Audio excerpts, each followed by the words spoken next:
चिटकोला गांव। रात के तकरीबन 11 बज रहे थे।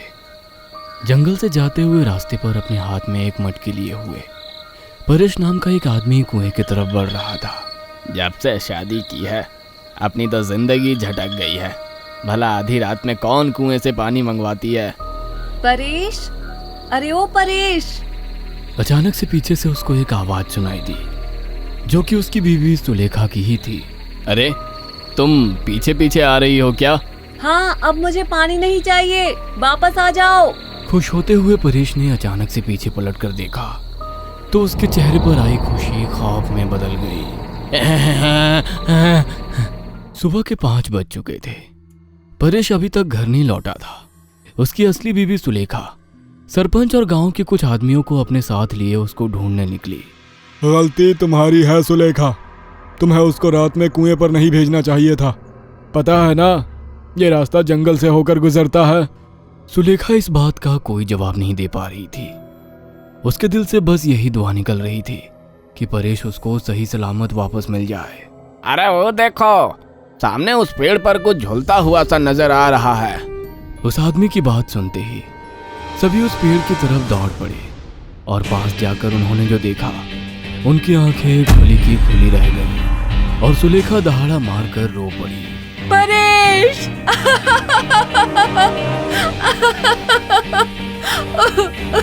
परेश।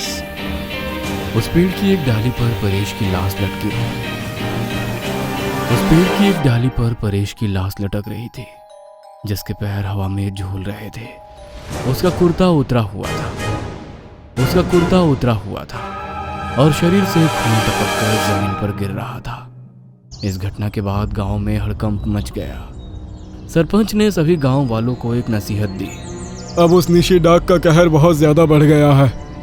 रात के समय कोई भी जंगल की तरफ या कुएं पर नहीं जाएगा। निशी डाक हमारे ही किसी प्यारे संबंधी की आवाज में हमें पीछे से पुकारती है और वो केवल 2 बार ही किसी को पुकार सकती है। ध्यान रहे, रात के समय किसी रास्ते पर अगर कोई तुमको पीछे से पुकारे तो कोई भी पीछे मुड़कर नहीं देखना।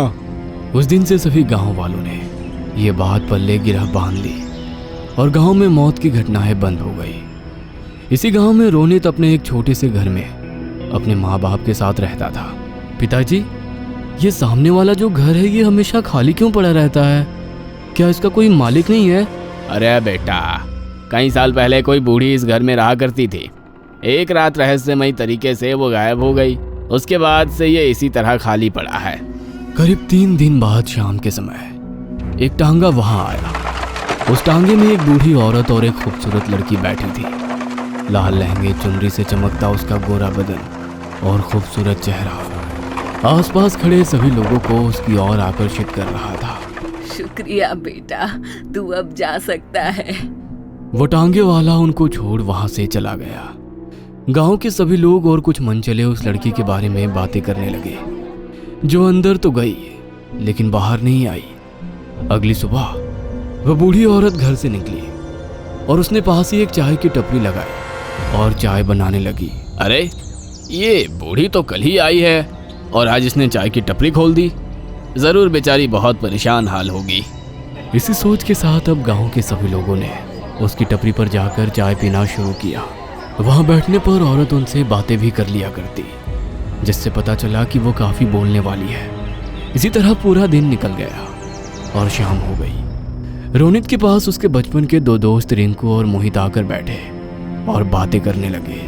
यार रोनित, तेरा घर तो इस बूढ़ी के एकदम नजदीक है। वो लड़की जो इसके साथ आई थी, तूने आज इसको देखा क्या? नहीं यार, वो पूरे दिन घर से बाहर ही नहीं निकली, इसलिए देखना हुआ ही नहीं। लेकिन तुम लोग ऐसे क्यों पूछ रहे हो? उसकी बात का उन दोनों ने कोई जवाब नहीं दिया और सामने देखते रहे। उनकी आंखों में एक अलग ही तरह की चमक थी। रोनित ने भी अब उस तरफ देखा तो उसे समझ आया, वो लड़की जो पूरे दिन घर के अंदर थी वो घर से बाहर आई और गांव के सभी लोगों की नजर उस पर जम सी गई। वो लड़की अपनी माँ की चाय की टपरी के पास ही बिछी खटिया पर आकर बैठ गई। गांव के सभी लोग उससे बात करना चाहते थे और वो भी चोरी चोरी उन सभी लड़कों को निहार रही थी। अब मैं नहीं रुकने वाला। यह कहकर रिंकू वहां से उठा और खाट पर जाकर बैठ गया। उसने बूढ़ी से एक चाय बनाने को कहा और फिर धीरे धीरे उस लड़की से बात करना शुरू किया। जब तक उसने चाय पी वो उस लड़की से बातें करता रहा और उस बूढ़ी को भी कोई आपत्ति नहीं हुई। कुछ देर बाद 8 बजे तक सभी गांव के लोग अपने अपने घरों में पहुंच गए, लेकिन रोनित वहीं बैठा था। वो लड़की अपनी बूढ़ी माँ के अंदर जाने के बाद रोनित के पास आई और मुस्कुराने लगी। हम आपके नए पड़ोसी हैं, लेकिन आपने तो हमसे कोई बात ही नहीं की। वो असल में जो आपसे बात कर रहा था वो हमारा ही दोस्त है। मैं आपसे बात करने ही वाला था, लेकिन आप और आपकी माँ जी अंदर चली गई, इसीलिए हमारी बात नहीं हो पाई।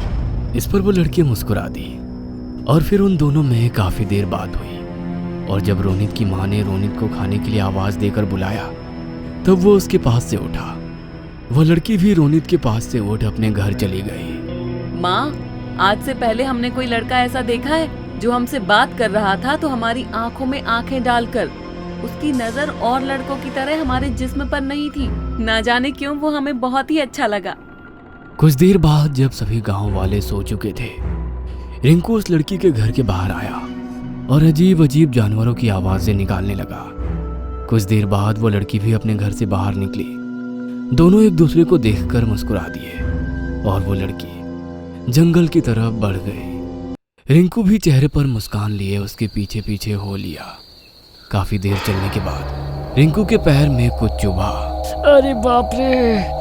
उसने कदम रोककर अपनी चप्पल में लगा कांटा निकाला और जैसे ही सामने देखा तो वो लड़की वहां थी ही नहीं। अरे ये कहाँ गायब हो गई?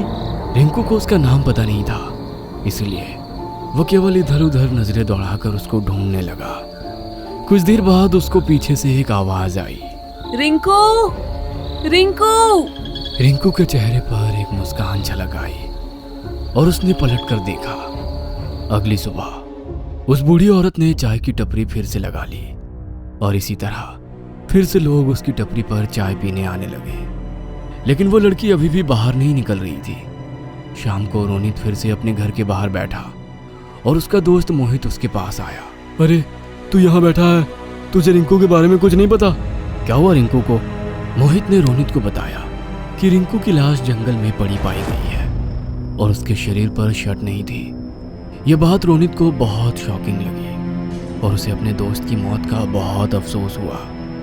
कुछ देर बाद पूरी तरह अंधेरा हो गया और वो लड़की घर से निकलकर उसी खाट पर आ बैठी और आज मोहित जाकर उसके पास बैठकर चाय पीते हुए उससे बातें करने लगा। काफी देर बाद जब उस बूढ़ी ने चाय की टपरी हटा दी तो मोहित वहां से चला गया और वो लड़की अकेले में रोनित के पास आकर बोली, आज तो आपने हमारी तरफ देखा भी नहीं, किस सोच में डूबे हैं? मेरा दोस्त जो कल तुमसे बातें कर रहा था, आज उसकी लाश जंगल में पाई गई। वो मेरा बचपन का दोस्त था।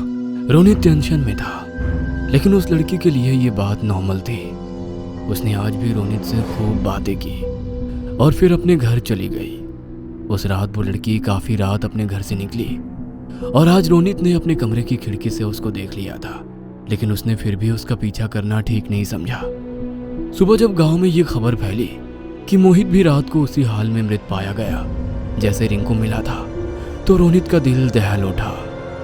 जो भी इस लड़की से बात करता है उसी रात उसकी मौत हो जाती है, लेकिन पता नहीं क्यों मुझे नहीं लगता कि इतनी खूबसूरत लड़की किसी को मार सकती है। आज रोनित ने सोच लिया था कि उसे इस रहस्य को सुलझाना है, इसीलिए शाम के टाइम आज वो भी उस लड़की के पास जाकर बैठा और उससे बातें करने लगा। लेकिन उस लड़की ने उससे कोई ऐसी बात नहीं की और ना ही उसको देर रात मिलने के लिए बुलाया।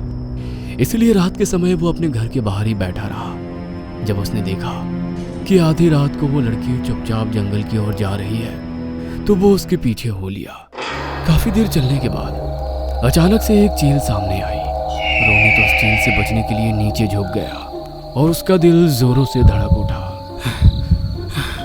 भगवान का शुक्र है बच गया। उसने सामने देखा तो वो लड़की अब वहां नहीं थी।